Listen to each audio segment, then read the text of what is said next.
Since the Russian invasion, cryptocurrencies have provided vital support for Ukraine whilst also helping fund Moscow's war efforts.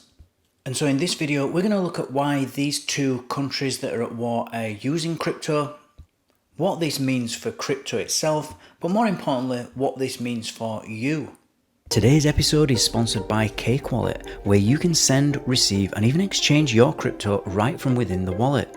Cake Wallet is open source and non-custodial, so you control your own private keys, available today on iOS, macOS, Android, and Linux.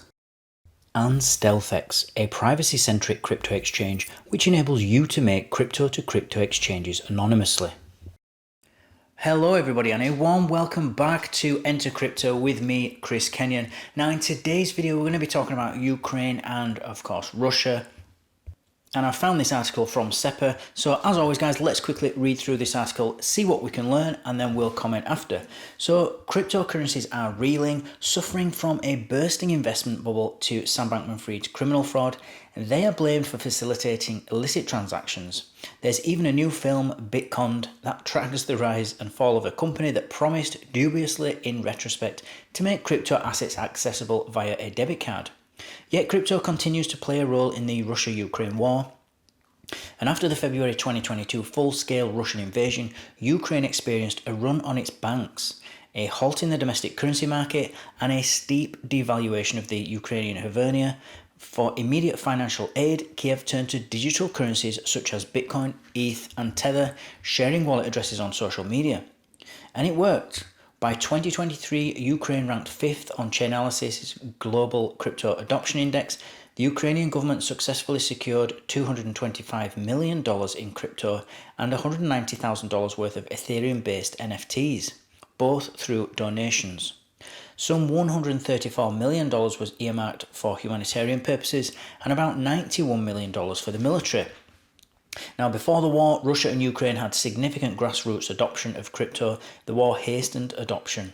Ukraine legalized crypto accounts in March 2022, 1 month after the invasion, authorizing accounts for crypto companies and allowing the surge in donations. Admittedly, crypto contributions to Ukraine remain modest when compared to traditional financial aid, and crypto can be used for bad as well as good.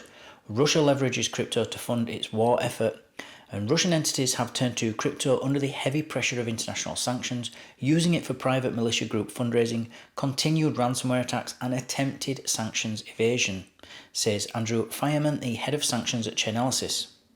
Russian hackers are leveraging crypto. Since its inception in 2021, the pro-Russian cybercriminal group Killnet has raised funds through crypto. Russian hacker groups like NoName057 are offering crypto rewards for effective cyber attacks. The Novorossiya Aid Coordinating Center has successfully raised millions of dollars in crypto to buy ammunition, armor, and surveillance drones. And crypto has even been linked to Rusik, a Russian neo-Nazi paramilitary fighting group. The neo-Nazi paramilitary group extorts bereaved families, offering to disclose the location of deceased relatives in exchange for Bitcoin payments. Even so, experts believe Russia has been unable to use the technology on a large scale to evade Western sanctions, and if Moscow attempted to convert large sums of currency into crypto, experts say it would stumble upon liquidity problems. Ukraine believes they are benefiting more than Russia in leveraging crypto, and blockchain data analytics company Elliptic showed that private crypto fundraising for pro-Ukrainian causes has outpaced Russian equivalents by a rate of 44-1 in the first year of the war. Whether Kiev will continue to outrace Moscow in the crypto race remains unclear. As Western aid falters, Elliptic reports that crypto donations to Ukraine are dropping, while Russia's crypto donations are increasing, and crypto has played an important role in the Russia-Ukraine war, but it represents no magic wand. So first of all guys, this is obviously a massively biased news article that is pro-Ukraine, talking about all the good that Ukraine is doing and how it's going and all this money is being spent on aid and blah blah blah. And then it says how Russia seems to be exploiting this sort of decentralized nature of crypto, and they're using it to hack and pay ransom, pay for criminal activity to hack.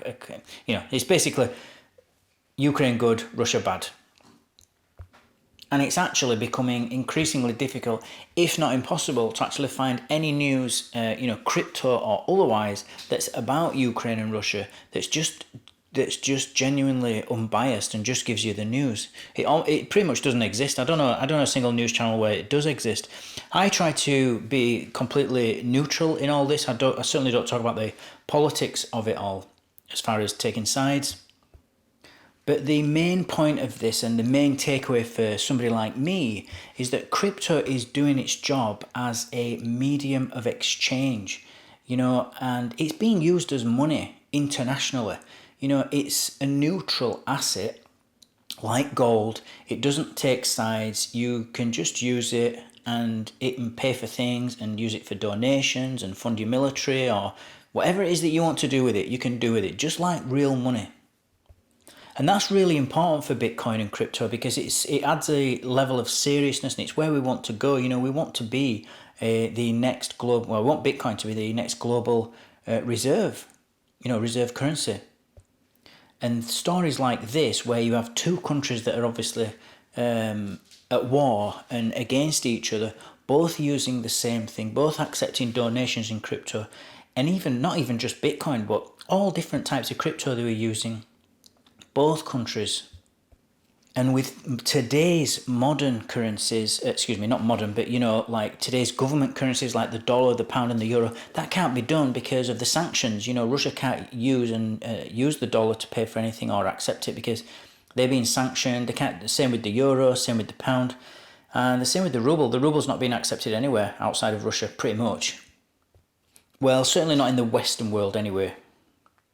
And so this is really giving Bitcoin and crypto in general like validation, really. It's just like gold. Nobody cares with gold where it came from. We don't care about its history. It's fungible. An ounce of gold is an ounce of gold. It doesn't matter if that was mined in Iran or if it was mined in Australia or the UK or Peru. Nobody cares. It's worth what it's worth based on the global price on that particular day. And that's a really cool thing. Because gold is accepted everywhere. You can't sanction it. You can only sanction the on-ramps and off-ramps to gold. If you're the US government, you can you can stop people buying gold with dollars and selling gold for dollars. That's all they can do. They can't stop people using gold because there is no. They don't have any control over it. It's a neutral asset, and Bitcoin's exactly the same, and silver's the same as well. You have to physically stop people trading in silver and gold and Bitcoin if you want to actually stop them. And you can't obviously stop everybody in the world from using something. It's just not possible. It's not enforceable. And so this is great news for crypto. It's not that they're using it for good or for bad, or whether Ukraine's good, Ukraine's bad, Russia good or bad. All that's irrelevant to this particular topic. What's relevant is that crypto is being used by both sides and it's doing its job as a neutral asset class. So a really interesting article there.